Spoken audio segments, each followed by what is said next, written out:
You know, like a shooting star, these only come out every so often. Let's talk about them.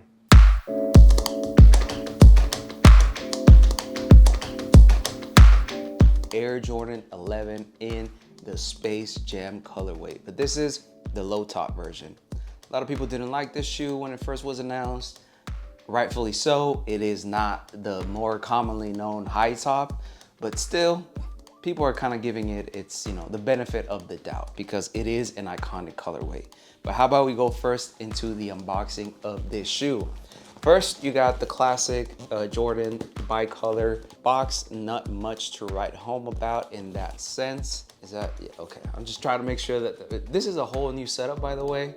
As you can see, I just moved recently and I'm kind of like shooting in a different area, different methods of lighting, all this sort of stuff. So hopefully it looks good.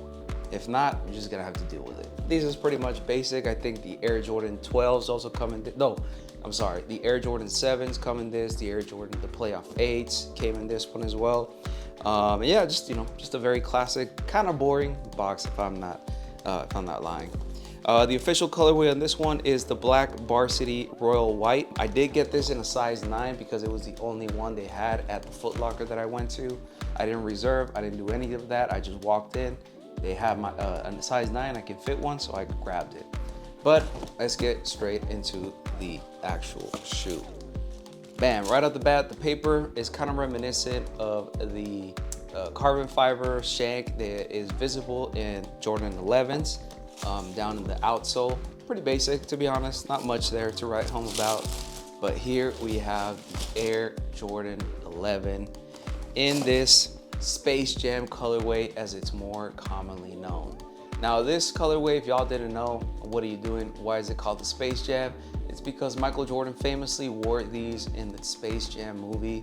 As you can see, this is a very classic looking shoe. If you're into sneakers, you just know how iconic the Air Jordan 11 is for a lot of sneakerheads and for a lot of reasons. This is one of the first shoes, the first silhouettes that kind of made a huge impact in the sneaker world as far as like the retail craze went.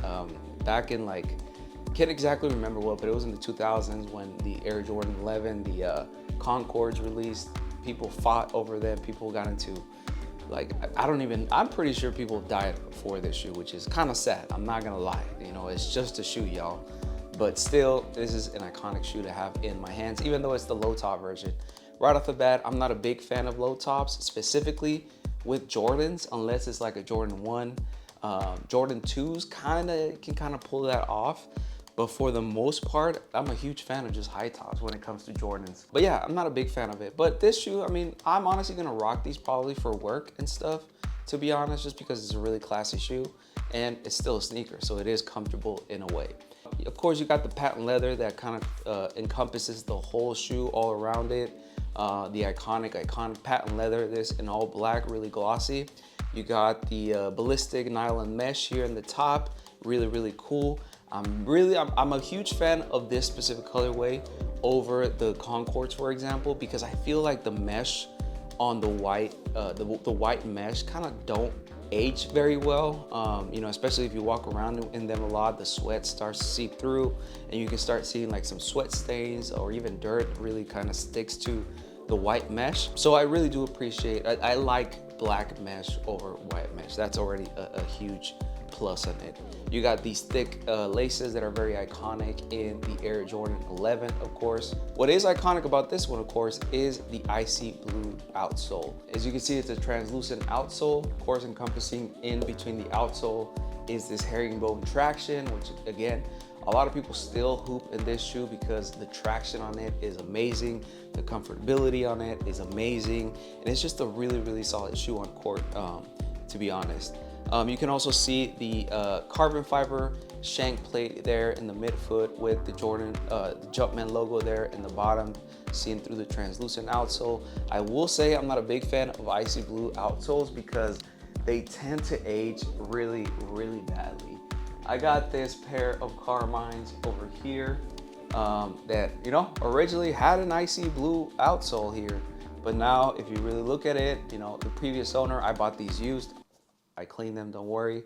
The previous owner didn't take good care of it. You know, icy blue soles, if you're not constantly cleaning them, if you're not constantly, just making sure that dirt or oils don't seep into the actual icy outsole, this is where you're gonna get a lot of yellowing. It's gonna look pretty bad. It's gonna make it look vintage, but it can get to this point where it just looks like it's dirty nonstop. So even if you clean it, like you can get some, you can still kind of like do the UV treatment on them, but once they're that bad, it's really hard for you to really get them back looking like this. But overall, this shoe is pretty legit, man. I really do dig this shoe.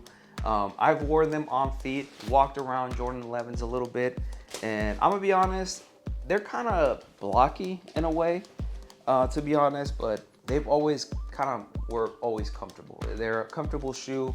As I said, people still rock them to like on court, play with them. So I don't mind it as much. It's not that bad of a walking shoe, or a casual wearing shoe. I really do like walking in my Jordan 11s because they are pretty comfortable, all things considered, of course. But overall, am I happy with this shoe? I just wish that Jordan Brand just would have given us the high tops. I know Jordan Brand is constantly criticized about always doing the same thing over and over again, just releasing the same silhouettes with different colorways here and there, just not a lot of variation. But when we do get some variation, of course, people are gonna complain. I'm one of them, to be honest, just because I don't have the Space Jams, the high tops. And I'm kind of like trying to collect only OGs as of late. So I am a little upset, but at the same time, I can see myself rocking these, at least for work. I think, I'm a big proponent of being comfortable in the workplace. So I think this is a really nice medium when it comes to like business casual sort of wear. I think you can get away with wearing this Jordan in a lot of offices because, it's a pretty classy shoe. I mean, people wear them to proms, people wear them for their weddings. So yeah, overall, I really dig this shoe. It was sitting in a lot of stores. I went to the JD out here. There's a couple of JDs. I went to the one closest to me, and yo, man, I don't know what happened to like retail workers. I know you've gone through hell. I was a retail worker myself for 5 or 6 years, selling shoes specifically at Aldo. So I know how annoying customers can be, but man, if you greet every single person a certain way, they're gonna return that energy to you. I'm just saying, man, I always try to be friendly to retail associates. I'm always like being very calm and patient, but it seems that 9 times out of 10, like even before I talk to a retail associate, they're already upset. So I'm just like, hey man, I'm just wanting to ask for my shoe size. So yeah, I went to the JD Sports and they have my shoe size and an 8.5, but I didn't like the way they kind of try to upsell me and they didn't even let me try it on. That I didn't get it at that store. I just walked across and I went to the Foot Locker and they actually had a size 9, which I can fit pretty comfortably in a size 9. And I just took it there, man. So again, I'm not entirely sure if JD Sport Associates get commission, but man, y'all just lost the sale right there just because of the way y'all talked to me. I wasn't even I was patient, man. I waited in that line for like 10 to 15 minutes. I greeted the person with a smile and they just right off the bat said, you gotta buy this if you wanna get this shoe and you can't try it on. And I was like, yo, I just didn't appreciate the energy, man. And I just said, all right, bet, you got this. And I turned around and I left, man. All that to say, this shoe was sitting in a lot of stores the day of the release, which was yesterday. I'm sure it's gonna sell out. A lot of people were complaining about the low top, but I'm sure it's gonna be kind of tough to find this shoe right now, even this week.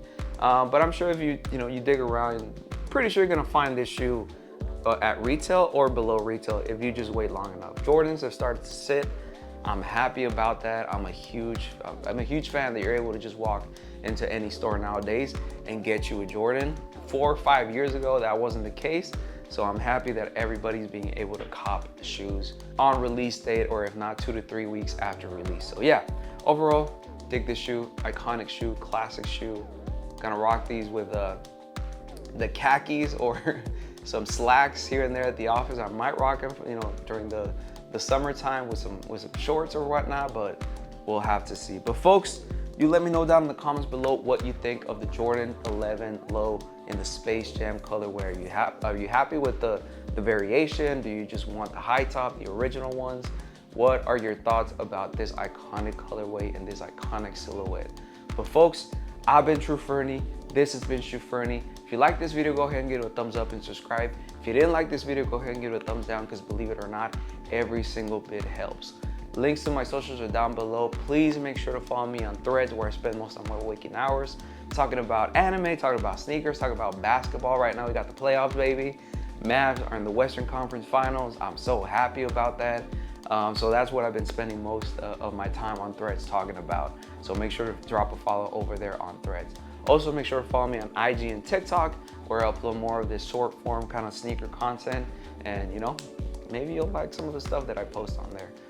It's a lot more bite-sized sort of content. You know, all my reviews kind of live here now on YouTube. So, but again, yeah.